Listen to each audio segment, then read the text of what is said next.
ओम नमः शिवाय। मैं पूजा अपने दर्शकों के लिए लेकर आई हूँ कार्तिकेय जी का जन्म और उनकी अन्य विशेषता। गणेश जी के जन्म के बाद अब हम आपको कार्तिकेय जी के जन्म की कथा सुनाएंगे। कार्तिकेय जी शिव और पार्वती जी के पुत्र हैं, लेकिन उनका जन्म माता पार्वती जी के गर्भ से नहीं हुआ। हम आपको बताते हैं कि माता पार्वती जी ने अपने किसी भी पुत्र को अपने गर्भ से जन्म नहीं दिया। तारकासुर ने घोर तपस्या करके इस सृष्टि पर पूरा कब्जा किया है, लेकिन उसे एक श्राप था कि उसका वध शिव के पुत्र के हाथों से होगा।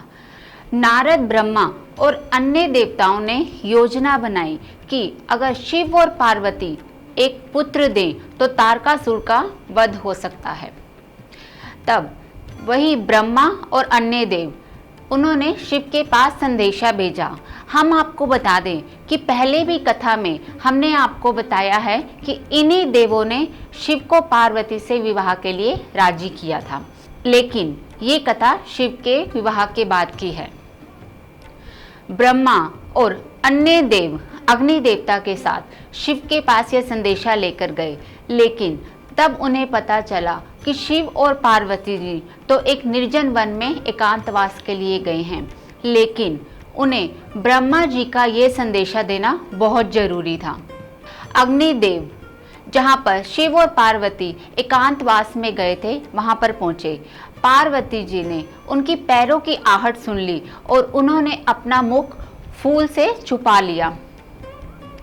तब से उनका नाम गौरी लज्जा पड़ गया। अग्नि देवता ने शिव और पार्वती की एकांतवास को भंग कर दिया अन्य देवताओं के कहने पर। शिवजी जी की जब यही एकांतवास और तल्लीनता भंग हुई तब उनका वीर्यपात हुआ। जब अग्नि देव ने कबूतर का रूप धारण करके उसे अपने मुंह में भर लिया, जो तारकासुर के वध के लिए था, लेकिन वह उनकी गर्मी को बर्दाश्त नहीं कर पाए और उन्होंने वह गंगा नदी में छोड़ दिया। गंगा नदी भी उनके इस वीर्यपात को बर्दाश्त नहीं कर पाई और उबलने लगी। तब गंगा नदी ने उन्हें सप्तऋषि के कुंड में छोड़ दिया।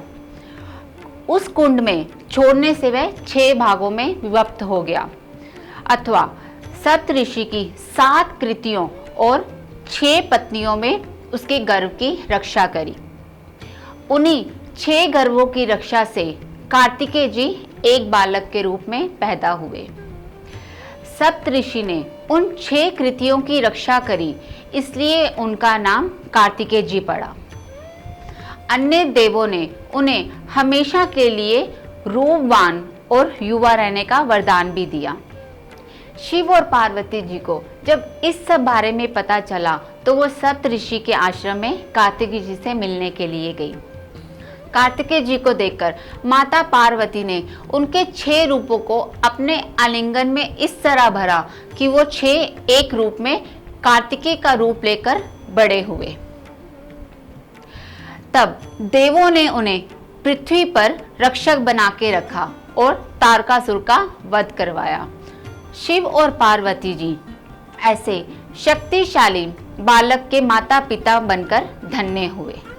ये थी आज के अध्याय की कथा, जिसमें हमने कार्तिकेय जी के जन्म और उनकी अन्य विशेषताओं का वर्णन किया है। आज का अध्याय हम शिव के प्रिय मंत्रों के साथ समाप्त करेंगे।